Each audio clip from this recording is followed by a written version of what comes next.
Yang mana yang dimaksud Rob, Malik, dan Ilah? Yang manakah yang dimaksud ketiganya? Baiklah, kita akan memberikan ataupun menjawab persoalan itu melalui papan tulis yang saya berikan ini. Penggambaran ataupun keilmuan atau pengetahuan. Tentunya keilmuan itu beda dengan kefahaman. Pengetahuan berbeda dengan kefahaman. Kalau pengetahuan itu di ranah ilmu, kalau kefahaman itu di wilayah rasa. Orang yang tahu belum tentu paham. Orang yang paham sudah pasti tahu. Jadi berbeda. Kalau orang berilmu itu cuman mengambil dari kitab atau dengar-dengar dari orang, kemudian dia tidak paham. Dia ada ilmunya, tapi tidak paham karena tidak praktek, tidak merasa, tidak rasakan itu. Tapi kalau orang paham, pasti dia sudah mengetahui ilmunya dan juga praktek langsung. Baiklah, pertama-tama kita harus tauhidkan dulu, yaitu Allah ditauhidkan dengan belajar sama-sama di surah Al-Ikhlas ayat 1, Qul huwallahu ahad. Katakanlah, aku Allah, aku esa. Katakanlah dia Allah, ahad, esa, mengesahkan Allah. Kita sama-sama tahu, saudara, Allah itu ahad, sang maha tunggal. Dikatakan bahwa la ilaha illallah, tidak ada Tuhan. Maksud Tuhan di sini adalah Tuhan-Tuhan palsu yang kita sering sembah-sembah, yang kita meyakini bahwa itu semua membawa manfaat dan mudarat. Seperti makanan bisa membuat kenyang, minuman bisa membuat hilang dahaga, ataupun apapun itu, harta bisa membuat kita makin tenang, sejuk, dan sebagainya. Nah, itu dikatakan Tuhan-Tuhan palsu. Harta, tahta, wanita, jabatan, segalanya itu adalah Tuhan-Tuhan palsu. Nah, kita meniadakan, menafikan itu. Illallah, kecuali Allah. Nah, makanya tidak ada Tuhan selain Allah. Nah, marilah kita masuk ke dalam pembahasan kali ini di surat An-Nas. An-Nas itu dijelaskan, Qul a'udzu birabbin nas, malikin nas, ilahin nas. Rabbin nas. Maka kita ke sini dulu. Dari diri yang satu dikeluarkan aku. Ya, bukan dicipta, tapi dijadikan atau sir. Kemudian sir ini aku dibungkus dengan ruh. Ini ruh. Kemudian dibungkus aku, habis dibungkus dengan ruh, dibungkus lagi dengan jiwa. Kemudian dibungkus dengan jasad. Di sini sudah ada semua. Ada aku di sini, ada ruh di sini, ada jiwa di sini, dan jasad. Ini jasad. Nah, kemudian inilah yang dikatakan Rob. Ini yang dikatakan Malik. Ini yang dikatakan Ilah atau sesembahan. Jadi inilah huruf alif, ini lam, ini ha. Apa makna huruf alif? Yaitu zat sang maha tunggal, yaitu aku, Rob. Nah, kemudian lam ini ketika itu tidak ada alif di dalamnya, itu ruh. Tapi ketika diberikan alif, jadi lam alif. Itu bermakna malaikat. Nah, cahaya kebenaran. Kalau lam akhir, itu ketika ada alifnya, maka dia terbalik begini. Menjatuhkan alif, lam alif. Dia cahaya, tapi cahaya kegelapan. Jin, wilayah jin atau iblis. Nah, ini. Kalau ini ha, ini sebenarnya kosong.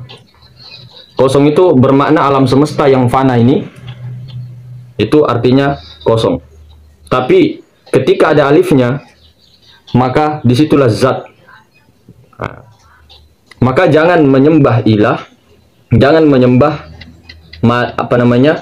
Malik, jangan menyembah cuman Rob saja. Sembahlah Allah, alif lam lam ha. Maksudnya meliputi segala sesuatu. Jangan sampai kita hanya menyembah alif atau zat. Jangan menyembah cuman sifat. Jangan menyembah cuman afal, jangan menyembah cuman nama atau asma. Kita tauhidkan mulai dari alif, lam, ha. Alif, lam, ha. Inilah pandangan basiro kita meliputi segala sesuatu. Jadi inilah yang punya zat, yang punya sifat, yang punya afal dan punya asma. Inilah dia, meliputi segala sesuatu. Jangan sampai kita cuman menyembah yang di atas. Nah, makanya di sini dijelaskan tidak ada Tuhan selain Allah, meliputi segala sesuatu. Maka barang siapa yang dia terus-terusan berkesadaran Allah, meliputi segala sesuatu, segala pandangannya, penglihatannya, itu dengan penglihatan Allah, pendengarannya dengan pendengaran Allah, dan bahkan melihat makhluk apapun itu dengan penglihatan meliputi segala sesuatu, basirohnya, maka itulah yang dikatakan mentauhidkan Allah Subhanahu wa taala. Maka begitulah saudaraku, jangan sampai kita mensyirikkan atau menyekutukan Allah. Itulah dikatakan berdiri sendiri, Sang Maha Tunggal, alif, lam, ha. Kalau kita berpisah-pisahkan itu bahaya. Dan bahkan banyak orang yang meminta tolong kepada golongan jin atau golongan-golongan iblis atau golongan-golongan energi saja. Ini terjebak di ilahin nas, sesembahan manusia. Dia menyembah iblis, dia menyembah hawa nafsunya, dia menyembah angan-angannya, pikirannya. Itulah iblis. Nah, kemudian jangan cuma menyembah ruh, karena ini juga mensyirikkan. Jangan. Jadi kita menyembah zat wajibal wujud, akan tetapi zat wajibal wujud sudah meliputi segala sesuatu. Jadi alif, lam, ha. Tidak ada Tuhan selain Allah, meliputi dan diliputi. Begitu cara mentauhidkan. Dengan pandangan itu tidak mensekutukan Allah. Akan tetapi ketika kita ditolong orang, kita mengatakan bahwa ini yang tolong saya, ini yang tolong saya, ini yang beri makan saya, itu namanya menyembah matahari, menyembah berhala. Seperti dulunya Ratu Balkis waktu sebelum beristri oleh Nabi Sulaiman. Menyembah matahari. Itulah yang dimaksud menyembah matahari, saudara. Jadi jangan sampai kita betul-betul harus mentauhidkan awaluddin ma'rifatullah. Maka ketika kita betul-betul mentauhidkan Allah secara terus-menerus, di Al-Quran dikatakan innal lazina qalu, sesungguhnya orang-orang yang berkata, innal ladzina qalu rabbunallah, Rabbku adalah Allah, Rabbku adalah Allah, meliputi segala sesuatu. Summa istaqamu, dan dia beristiqomah, konsisten kesadarannya kepada itu, tidak belok-belok. Summa istaqamu tatanazzalu alaihimul malaikatu, Allah menurunkan atau mendatangkan malaikat kepada dirinya sebelum ajalnya.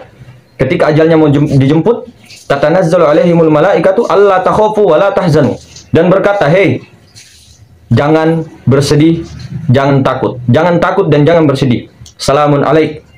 Malaikat mengucapkan salam. Allah takhafu wa la tahzanu wa absiru bil jannah, dan diperlihatkan jannah. Jannah di sini bukan seperti hayalan-hayalan kita. Ada ini, ada itu. Bukan. Jannah itu adalah kedamaian, surga, kenikmatan. Surga bukan di bayangan kita. Surga yang dimana sebelum kita diturunkan, seperti Nabi Adam di dalam surga.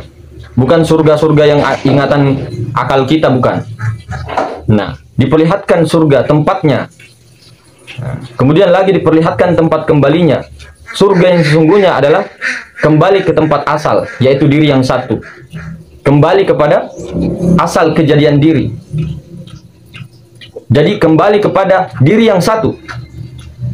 Tapi kalau kita tidak istiqomah, konsisten dengan kesadaran ini, biasanya kita cuma sampai di surga kenikmatan itu, tapi tidak sampai yang kenikmatan. Ada lagi di atasnya, yaitu kembali kepada Allah. Inna lillahi wa inna ilaihi raji'un. Makanya orang-orang sufi atau orang-orang yang mempelajari ilmu-ilmu seperti ini, dia mulai berjalan sekarang, bukan nanti. Karena kenapa? Jangan sampai kita mati dalam keadaan kafir. Kafir itu tertutup. Kita hanya melakukan kebaikan, tapi berkata bahwa ini kebaikan saya, bukan kebaikannya Allah. Padahal kita dihantar untuk mengenal Allah dan menjadi khalifah, pengganti. Apa itu? Penggantinya Allah. Untuk menyatakan wa 'allama Adamal asma'a kullaha tsumma aradahum 'alal malaikah. untuk menyatakan Asmaul Husna 99 itu. Untuk menyatakan sifat Rahmannya, sifat Rahimnya, sifat Maliknya, sifat Kudusnya, salam, semua 99. Jangan aku itu, bunuh itu 99 jiwa. Dan terakhir bunuhlah satu, yaitu kesombongan. Jadi 100 semua. Itu yang dimaksud cerita-cerita yang pembunuh yang bertobat. Jadi kita harus membunuh 100 orang. Makna membunuh 100 orang ini adalah kalam-kalam mutasyabihat yang memang kita masukkan. Kita bunuh 99 perbuatan kita itu, 100 perbuatan kita itu dengan mengembalikan bahwa itu semua adalah Allah. Saya yang memberi, bukan. Ganti di situ. Itu Allah yang memberi. Allah yang mengasihi, Allah yang menyayangi. Nah, itulah tujuan-tujuan kita. Ini utang kita. Ketika kita belum mati, ketika kita mati nanti ajal, belum mengembalikan hak atau hutang-hutang ini, amanah ini, maka kita akan disiksa, ditanya, untuk apa kau gunakan matamu? Untuk apa kau dengarkan telingamu? Untuk apa? Ini amanah. Kita gunakan salah, berbuat mungkar. Mungkar itu adalah merasa melakukan kebaikan, merasa sholat, merasa puasa, merasa haji, dan sebagainya. Tapi diri kita yang merasa, bukan dirinya Allah. Bukan perbuatan Allah. Ini adalah perbuatan mungkar. Kalau perbuatan keji, itu masih bisa pertobatkan. Perbuatan keji, mencuri, merampok, dan sebagainya, itu masih bisa bertobat. Tapi kalau perbuatan mungkar, merasa bahwa kita yang berbuat, bersedekah dan sebagainya, ini adalah mungkar. Maka kewajiban umat muslim, apa itu muslim? Apa itu Islam? Islam itu adalah satu. Islam itu tunggal. Islam itu satu. Artinya apa? Ketika kita disebut Islam adalah menyatukan semua umat manusia, tidak membeda-bedakan. Itulah Islam. Ketika kita benci satu umat manusia pun, siapapun orangnya, keyakinan apapun, sukunya, rasnya, itu belum dikatakan Islam. Makanya dikatakan mu'allaf, allafa, alif, mengalifkan, menyatukan. Nah, kita bermu'allaf, menyatukan semua tanpa terkecuali. Karena apa? Kita sudah paham bahwa Rabbku adalah Allah. Siapa di alam semesta raya ini? Siapa di sini? Sang Maha Ruang dan segalanya. Siapa di luar itu? Tidak ada, saudara. Tidak ada zat lain selain Tuhan. Tidak ada penciptaan lain selain Tuhan. Tidak ada dua Tuhan. Tidak ada tiga Tuhan. Jangan mengatakan bahwa ini Tuhan, itu Tuhan, itu Tuhan. Itu menyerupakan. Tidak. Jangan cuma menyembah, mengatakan bahwa Allah, Allah, Allah, tapi kita tidak paham siapa itu Allah. Kita selalu mengatakan, mencaci maki orang, kamu kafir, kamu kafir. Sebenarnya kita yang kafir.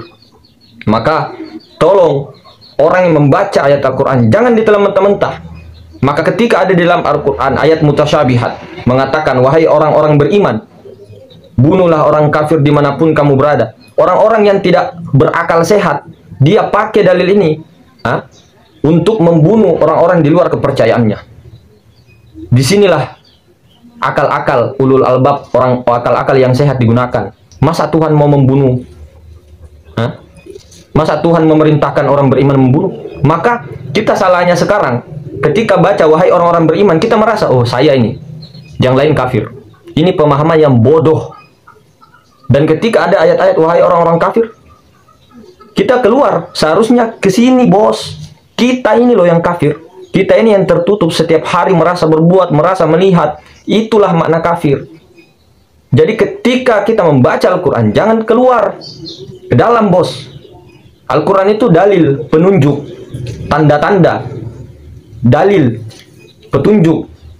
Nah, Al-Qurannya yang aslinya ada di sini untuk alam semesta. Cerita para nabi-nabi terdahulu hingga akhir zaman. Tapi ini hanya tanda. Ketika kita memasukkan ke dalam, itulah baru Al-Quran yang sejati, Al-Quran yang berjalan. Ketika kita menilik petunjuk peta ini, Google Map, maka kita ke dalam. Maka perjalanan nabi-nabi terdahulu ada semua di sini. Cerita alam semesta ada semua di sini.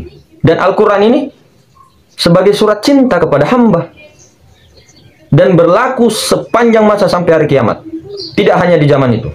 Makanya Al-Quran ini sebagai tanda alam semesta, penciptaan alam semesta dan seluruhnya, dan sebagai tanda kepada penciptaan diri kita dari dulu sampai sekarang.